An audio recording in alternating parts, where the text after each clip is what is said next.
Banyaknya masyarakat Muratara yang mengalami demam membuat masyarakat Kabupaten Muratara takut jika kejadian tersebut merupakan gejala COVID-19.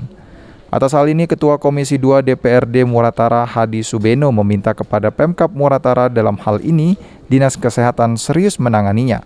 Karena penyebaran kasus COVID-19 saat ini sudah sangat mengkhawatirkan, sehingga kualitas pelayanan kesehatan harus lebih ditingkatkan agar masyarakat bisa terhindar dari COVID-19.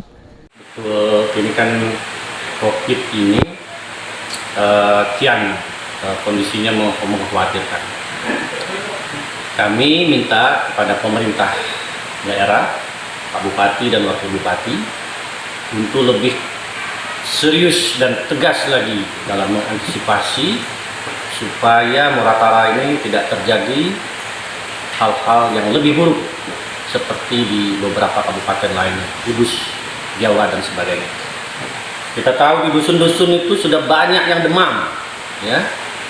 Kita belum melihat pemerintah daerah untuk melakukan hal yang sangat serius dalam usaha pencegahan dan penanggulangan.